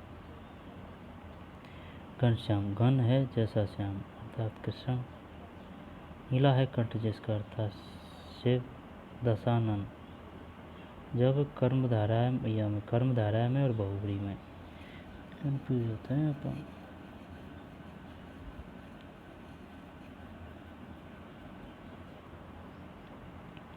गज के समान आनंद वाला अर्थात गणेश, तीन है लोचन जिसका अर्थात शिव, हंस है वाहन जिसका अर्थात सरस्वती, महान है जो वीर अर्थात हनुमान, दिशा ही है अम्बर जिसका अर्थात शिव, चार भुजा हैं जिसके अर्थात विष्णु। प्रायः देखा जाता है कि कुछ समासों में कुछ विशेषताएं समान पाई जाती है, लेकिन फिर भी उनमें मौलिक अंतर होता है। समान प्रतीत होने वाले समासों के अंतर को वाक्य में भिन्न प्रयोग के कारण समझा जा सकता है। कुछ शब्दों में दो अलग अलग समासों की विशेषताएं दिखाई पड़ती है। कर्मधारय और बहुब्री समास में अंतर।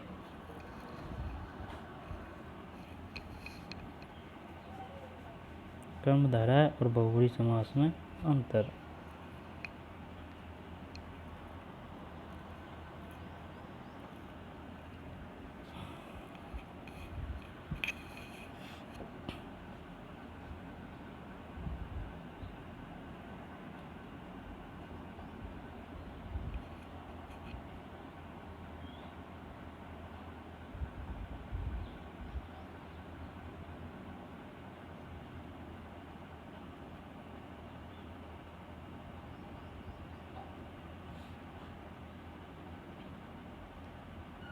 दोबारा से देखते हैं।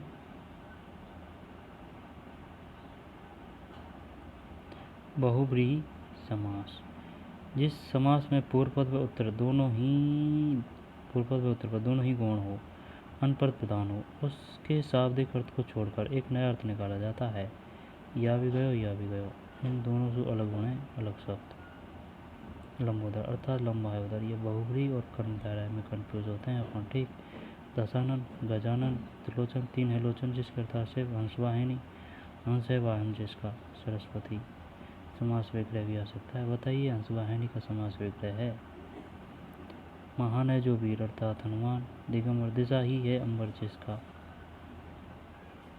चतुर्भुज चार भुजा हैं जिसके अर्थात विष्णु, जिसका जिसके। प्राय देखा जाता है कि कुछ समासों में कुछ विशेषताएं समान पाई जाती है, लेकिन फिर भी उनमें मौलिक अंतर होता है। समान प्रतीत होने वाले समासों के अंतर को वाक्य में भिन्न प्रयोग के कारण समझा जा सकता है। कुछ शब्द में तो अलग अलग समासों की विशेषताएं दिखाई पड़ती है। कर्मधारय और बहुब्री समास में अंतर ये आ गया भाई। कर्मधारय समास में दोनों पदों में विशेषण और विशेष तथा उपमान उपमेय का संबंध होता है, लेकिन बहुब्री समास में दोनों पदों का अर्थ प्रदान नहीं होकर अन्य अर्थ प्रदान होता है। जैसे मृग नयन, मृग के समान नयन कर्मधारय, ठीक। नीलकंठ वह जिसका कंठ नीला है, नीला है जिसका कंठ।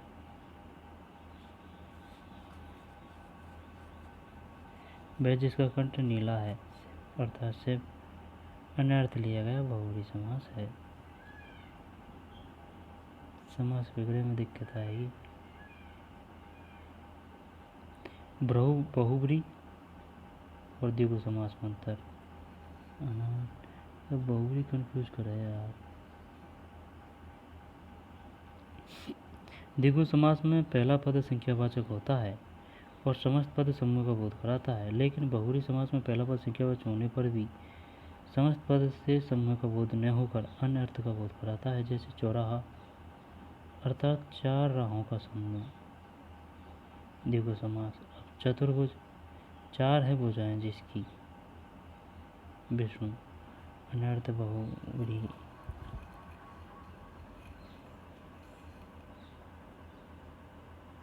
यानी कि जा और लास्ट में बताए द्विगु समास और लास्ट में यार अलग बताए बहुरी। संधि और समास में उत्तर। संधि में दो वर्णों के ध्वनि का मेल होता है। पहले शब्द की अंतिम ध्वनि दूसरे शब्द की आरंभिक ध्वनि में, पहले शब्द की अंतिम ध्वनि और दूसरे शब्द की आरंभ ध्वनि में परिवर्तन आ जाता है। जैसे लंबोदर में लंबा शब्द की अंतिम ध्वनि आ, लंबो लंबो है, लंबा शब्द की अंतिम ध्वनि लंबा आ, और उधर उधर शब्द की आरंभिक ध्वनि ऊ में आ व ऊ के मेल से ओ ध्वनि में परिवर्तन हो जाता है। इस प्रकार संधि में दो या दो से अधिक शब्दों की कमी न होकर ध्वनि का मेल होता है, कमी नहीं होकर ध्वनि का मेल होता है। किंतु समास में लंबोदर का अर्थ लंबा है उधर जिसका शब्द समूह बनता है। अतः समास में मूलतः शब्दों का योग होता है जिसको पद में संक्षिप्तता लाना है। ठीक, यह का आंसर उत्तर कहाँ गया। समास में किसका मेल होता है? ध्वनि शब्द वर्ण नहीं, वाक्य का। जिस शब्द में प्रथम पद प्रधान होता है उसे कहते हैं तत्पुरुष। जिस शब्द में प्रथम पद प्रधान होता है। अव्ययभाव है यार, अव्ययभाव।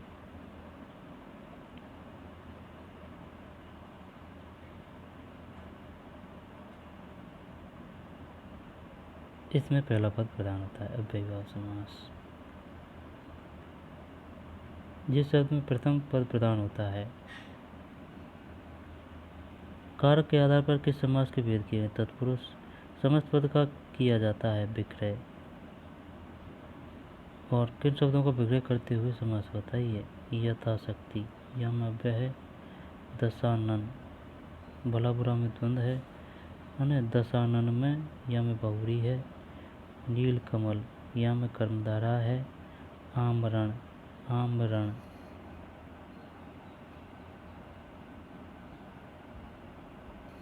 आमरण, आमरण को पद को नहीं आ यथाशक्ति विभाव। दशानन, दशानन, दशानन बहुरी, भला बुरा द्वंद। नवरत्न, देगु, नीलकमल कर्मधारय। आमरण, आमरण, आमरण, चंद्रमौली। ये यार अव्यय होगा शायद, पता का नहीं यार इनको। आमरण और चंद्रमौली। अब कौन सा रहा है? उपसर्ग प्रत्यय, इनमें कोई दिक्कत को नहीं आई समझ में, कर दूंगा उपसर्ग को। उपसर्ग का ही है और प्रत्यय का ही है ना, कोई समस्या को नहीं। उपहार, उपवास, उपदेश, निवारण, निषेध, नियम, निषेध, निवारण, निषेध, निलय। फिर प्रहार, प्रबल, प्रयोग, समानता, प्रतिवश, प्रतिवाद, प्रतिध्वनि, परिवर्तन, परिक्रमा, पर्यावरण। किए गए 21। कौन कौन सा है? अति, अधि, अनु, अप, अपि, अभि, अब, आ, उद, अप, दुर, दुस, नि, निर, निस, प्र, प्रति, परा, परि, सम, सु, पि, स्व। स्व अपना, निजी, स्वतंत्र, स्वदेश, स्वार्थ। अगर ये याद हो ना तो बस दिक्कत को है कि बताइए निम्न में से कौन सा उपसर्ग है छाटवा में। हिंदी का यही है भाई। स्व, वि, सु, सम, परि, परा, प्रति, पर, निर, नि, दूर, उप, उद, आ, अब और अभि, अपि, अप, अनु, अधि, अति। अपमान, अपसे, अपव्यय, अपकीर्ति। अपितु, अभिधान, अभिहत, ढका हुआ। अभिमान, अभिवादन, अभिषेक, अभिमुख, अभियान। अतिप्रिय, अतिरिक्त, अत्यधिक, अत्यधिक। अतीन्द्रिय, अतिसार, अधिकार, अधिशेष, अधिकरण, अधिष्ठदाता।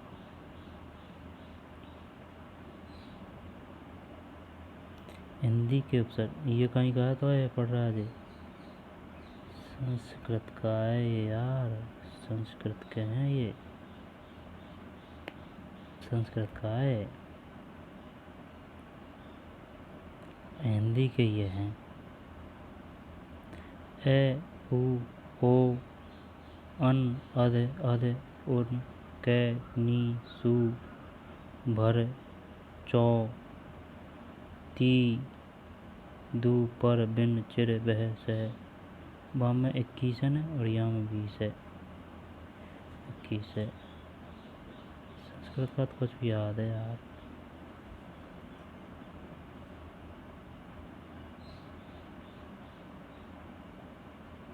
अध हिंदी का है अध आधा, अधमरा, अधकिला, अधपका, अध नीचे, अधोगति, अधोमुख, अधोगत, 59, 49, 79, कपूत, कूढ़म, कुचाल, निडर, निशान, निपट, सपूत, सजल, सजीव, सुयस, सुकांत, भरपूर, भरसक, भरमार, चौमासा, चौराहा, चौखट।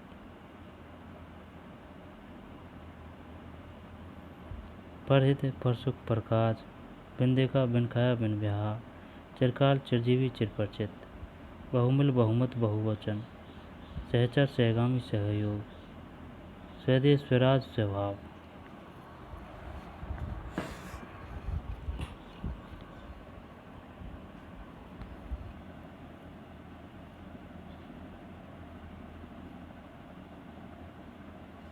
उपसर्ग और प्रत्यय में समानता। उपसर्ग और प्रत्यय में समानता।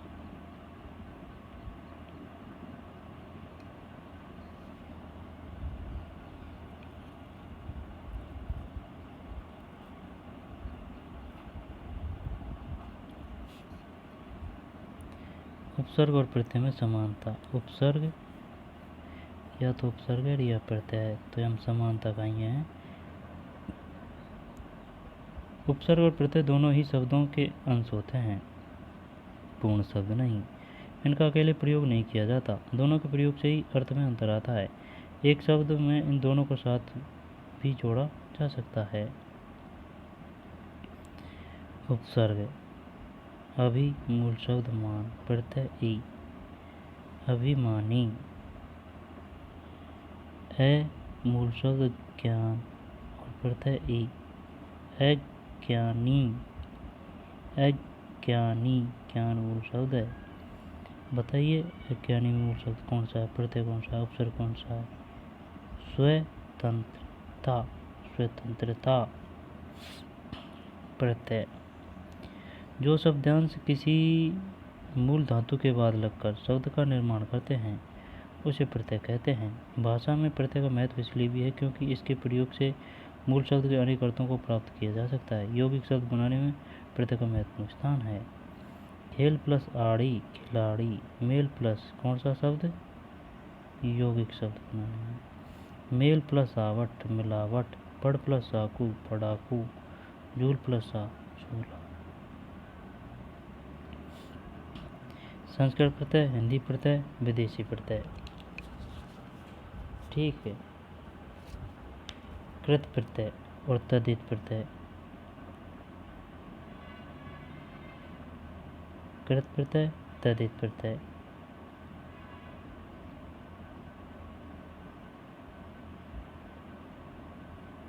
संस्कृत प्रत्यय, हिंदी प्रत्यय,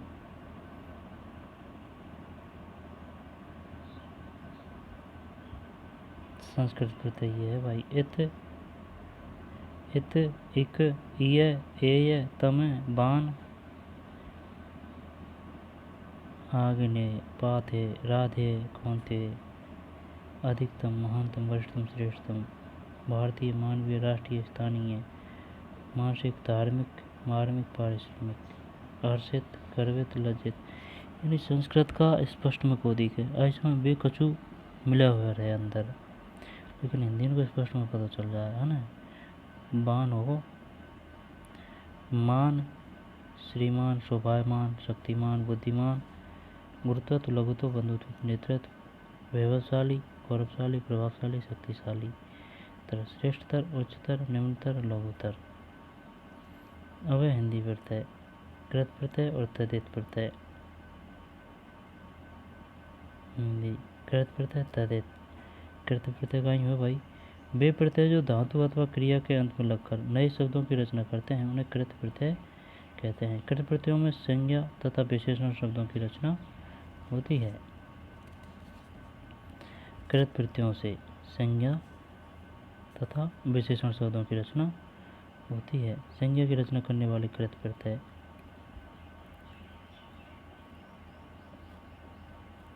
ऐसे क्या है, सिर्फ नहीं आएगा। या बताइए उपसर्ग कौन सा है, प्रत्यय कौन सा है। न बेलन बंधन चंदन नंदन, बोली सोची सुनी हंसी, झूला भूला खेला मेला, मोहन रटन पठन आहट। विशेषण की रचना वाले करने वाली कृत प्रत्यय आड़ी खिलाड़ी कबाड़ी, लुटेरा बसेरा, भड़काऊ टिकाऊ दिखाऊ, झाड़ू बाजारू चालू खाऊ। कृत प्रत्यय के भेद। कृतवाच्य कर्मवाच्य करणवाच्य भाववाच्य क्रियावाच्य। कृतवाच्य ठीक, पालनहार, रखवाला, लिखने वाला, पढ़ने वाला। रक्षक भक्षक पोषक, लेखक गायक पाठक नायक। क्रमवाचक कृत प्रत्यय कर्म का बोध कराने वाले कृत प्रत्यय क्रमवाचक कृत प्रत्यय कहलाते हैं। खिलौना बिछोना, ओढ़नी मथनी छलनी, पन्ना लिखना गाना। क्रमवाचक। करणवाचक पालन सोहन झाड़न, चटनी कतरनी सूंघनी, झाड़ू चालू, खांसी दांसी फांसी। खांसी दांसी फांसी। भाववाचक कृत प्रत्यय क्रियावाचक कृत प्रत्यय मिलाप विलाप, सजावट मिलावट लिखावट, बनावट खिंचाव तनाव, लिखाई सिंचाई चढ़ाई। आवट बनावट, लिखाई सिंचाई चढ़ाई। क्रियावाचक कृत प्रत्यय क्रिया शब्दों का बोध कराने वाली कृत्य प्रत्यय क्रियावाचक कृत प्रत्यय कहलाते हैं। आया बोया खाया क्रियावाचक। गाकर देखकर सुनकर, सूखा भूला, खाता पीता लिखता। ऐसे नहीं आएगा कि इसमें कौन सा क्रियावाचक करता है, बस यही आएगा प्रत्यय और उपसर्ग। तदित प्रत्यय मानवता जादूगर बालपन। तदित प्रत्यय क्रिया को छोड़कर संज्ञा सर्वनाम विशेषण आदि में जोड़कर नए शब्द बनाने वाले प्रत्यय तदित प्रत्यय कहलाते हैं। ठीक, मानवता जादूगर बालपन लिखाई। तदित प्रत्यय के भेद। कृतवाचक भाववाचक प्रत्यय संबंधवाचक